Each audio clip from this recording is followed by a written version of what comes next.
Nurse बनून जर या घरात आले नसते तर मला या कारस्थानाचा कदाचित पत्ताही लागला नसता। अजूनही एक गुन्हेगार मोकाट तसाच फिरतोय।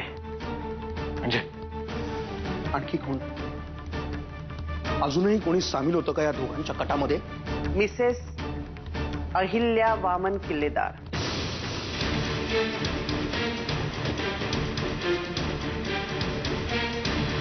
अहिल्या असं करणं शक्यच नाही। परशुराम किल्लेदार आणि सुगंधा किल्लेदार याबरोबर मिसेस अहिल्या किल्लेदार पण या कटात सामील होत्या।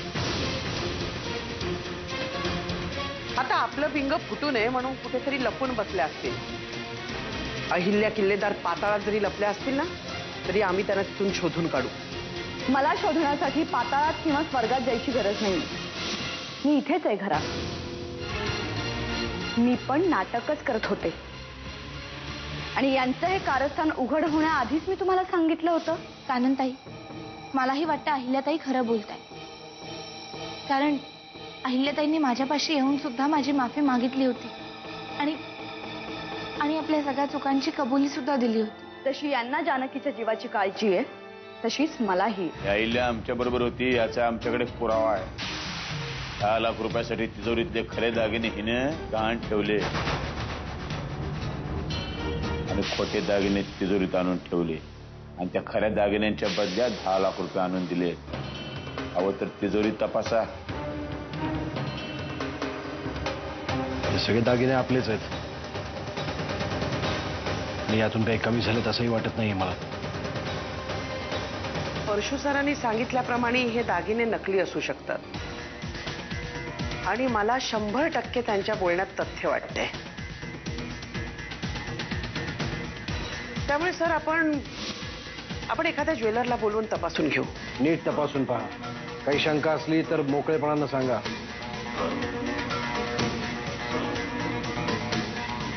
हे दागिने 100% खरे।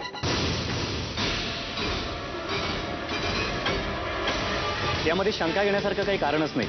या गुन्हेगारांचं ऐकून तुम्ही मला आरोपीच्या पिंजऱ्यात उभं करत होता ना। शेवटी काय झालं?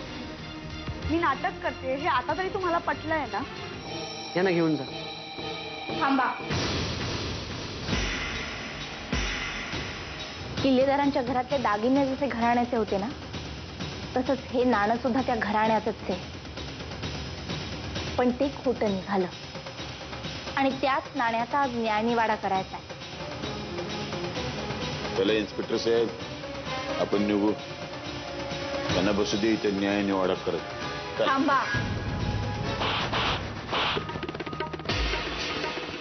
आता चला, चालते वा माझ्या नजरेसमोरून, नाहीतर आणखी खोबाडीत मला गाल जागेवर राहायचा नाही। चालते वा। आणि तुला तर चापकाच्या फटक्यांनी फोडून काढलं पाहिजे, पण केवळ माझ्यावरती तसे संस्कार नाहीयेत ना म्हणून मी तशी वागत नाहीये। चालती हो माझ्या डोळ्यासमोरून, चालती हो। घेऊन जा या हरामखोराला। अजून एक क्षणभर जरी इथे थांबला तर याचा सोक्ष मोक्ष मीच लावून टाकेन। पाठावे।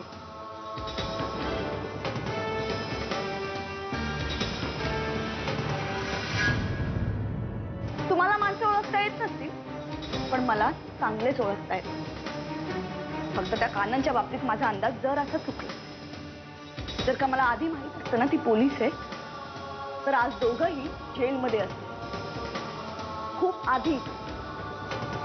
पण जाऊ द्या ना, आता जानकीही बरी झाली, गुन्हेगारांना शिक्षाही झाली, हे एका अर्थी चांगलंच झालं ना। आता जानकीला या सगळ्या धक्क्यातून सावरण्यासाठी आपण तिला मदत करायला हवी। वाटतंय ना तुम्हाला?